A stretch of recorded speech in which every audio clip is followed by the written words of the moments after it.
गुजरात में मूर्ति बनाते हो और 1,000 करोड़ रुपए गरीब मजदूर पे नहीं खर्च कर सकते। और उससे भी बड़ा शर्मनाक कल बयान मिला, सीतारमण वित्त मंत्री इतने सारे दावे करके सत्ता में आई थी। अरे भैया, तो चौकीदार सारे गायब कहां हो गए देश के?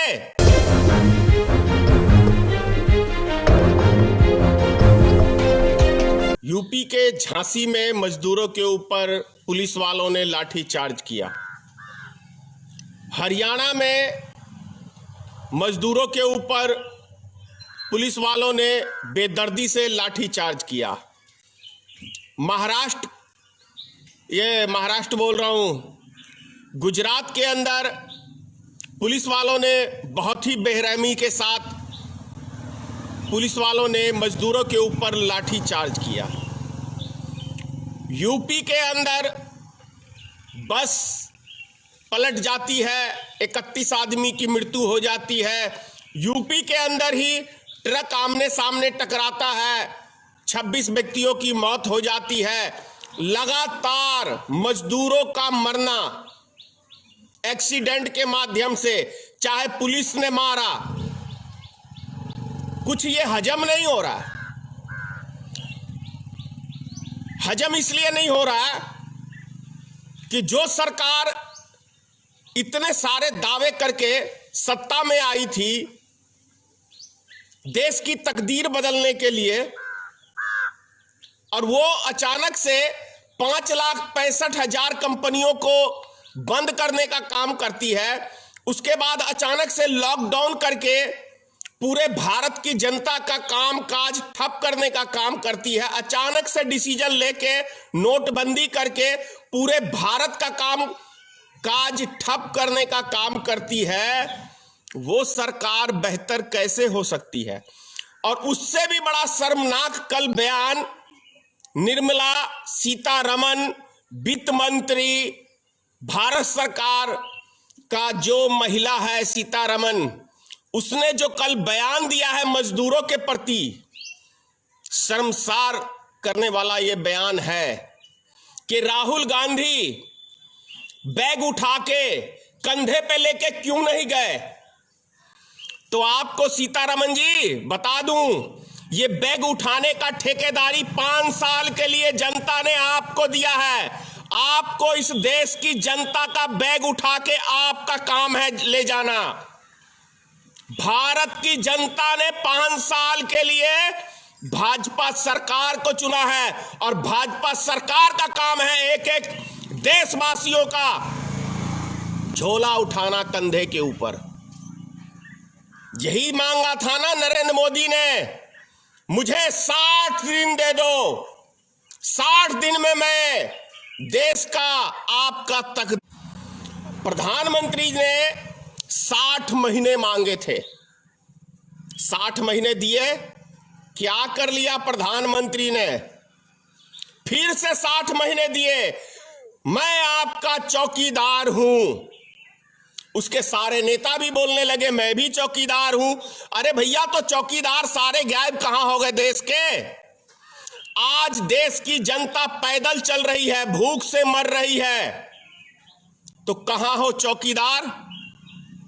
किस बिल में घुसे हुए हो? सत्ता नहीं संभल रही, आज इस्तीफा दे दो।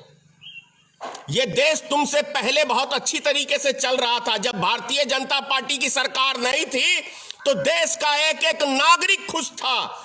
जब से 6 साल की सत्ता में भारतीय जनता पार्टी सत्ता में आई है, देश का चाहे उद्योगपति हो, चाहे आम नागरिक हो, चाहे मजदूर हो, चाहे कोई हो, चाहे महिला हो, एक एक व्यक्ति भारतीय जनता पार्टी की सरकार में आज परेशान है।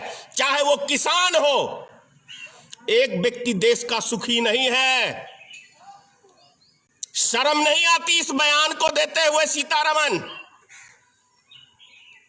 मजदूरों का मजाक उड़ा रही हो, गरीब आदमियों का मजाक उड़ा रही हो।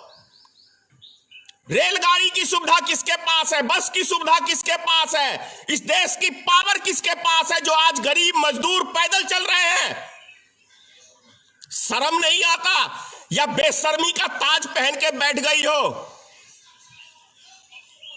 शर्म हया नाम की चीज नहीं है भारतीय जनता पार्टी के किसी भी लीडर के अंदर, चाहे वो देश का प्रधानमंत्री हो, चाहे गृह मंत्री हो, चाहे वित्त मंत्री हो। सारे बेशर्मों की एक टीम सी खड़ी हो गई है। गरीब मजदूरों का मजाक उड़ाते हो। शर्म बेच के खा गए हैं ये सत्ता के नशे में ऐसा चूर हो गए हैं कि इनको मनुष्य नजर नहीं आ रहा। आज भारत के अंदर कौन सा इंडिया का निर्माण करने चले हो? क्या ये मेक इन इंडिया है? क्या ये न्यू इंडिया है? 3000 करोड़ का गुजरात में मूर्ति बनाते हो और 1000 करोड़ रुपए गरीब मजदूर पे नहीं खर्च कर सकते। शर्म नहीं आती? 20 लाख करोड़ की फंडिंग की बात कर रहे हो। सिर्फ 1000 करोड़ की बात थी, ये 100 करोड़ की बात थी। सिर्फ सारे देश के मजदूर अपने अपने घरों को पहुंच जाते, वो भी मजदूरों के लिए नहीं है। मत देश के अंदर मत किसी ने दिया है तो वो गरीब जनता का मत पड़ता है, सॉलिड। इस बात को कभी मत भूलना। 5 साल बीतते समय नहीं लगेंगे, 5 साल बीतते समय नहीं लगेंगे। नरेंद्र मोदी जी मजाक उड़ाते हो गरीब जनता का, बिहार वासियों का, उत्तर प्रदेश वासियों का, झारखंड वासियों का, बंगाल के लोगों का मजाक उड़ाते हो। यह मजाक नरेंद्र मोदी जी बहुत महंगा पड़ेगा। ये मजाक बहुत महंगा पड़ेगा, क्योंकि जब ये लॉकडाउन खुलेगा, गुजरात की फैक्ट्रियों में ताले लगे हुए नजर आएंगे, तुम्हें मजदूर नहीं मिलेगा। महाराष्ट्र के फैक्ट्रियों में ताले लटके हुए नजर आएंगे, तुम्हें मजदूर नहीं मिलेगा। और जो उद्योगपतियों पे कूद रहे हो ना, जब उनके घर में ताले लगेंगे तब समझ में आ जाएगा क्या दिन है और क्या रात है। अरे राजनीतिक तो कभी की ही नहीं, बीमारी तो हिंदू मुसलमान की देश में फैला के मत लिया, कभी विकास के नाम पे नहीं मिला। गरीब आदमियों का मजाक उड़ाते हो, मजदूर आदमियों का मजाक उड़ाते हो। शर्म नहीं आती? बेहया प्रधानमंत्री, बेहया सीतारमन, जरा भी शर्म लिहाज नाम की चीज नहीं है। लोग पैदल चल रहे तो उसका हंसी उड़ा रही हो, लोग भूख से मर रहे तो उसका हंसी उड़ा रही हो। बेशर्मी का ताज पहन के बैठ गई हो सत्ता में। ये ज्यादा दिन नहीं रहेगा, ये ज्यादा दिन नहीं रहेगा, ये बर्दाश्त नहीं है। वादा करता हूं मैं अपने बिहार के मजदूरों से, बहुत जल्द वो समय आएगा बिहार के अंदर कि बिहार के लोग पलायन नहीं करेंगे, बहुत जल्द आएगा।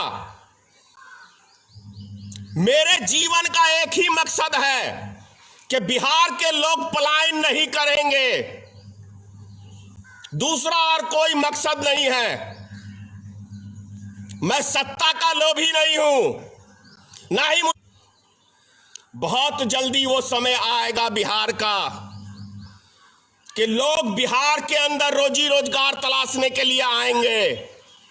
लॉकडाउन खुलने दो माननीय प्रधानमंत्री जी, वो दिन आएगा। और ये धनेश्वर महतो वचन दे रहा हूं बिहार की जनता को कि बिहार में रोजगार मिलेगा। मैं जानता हूं कैसे रोजगार मिलेगा।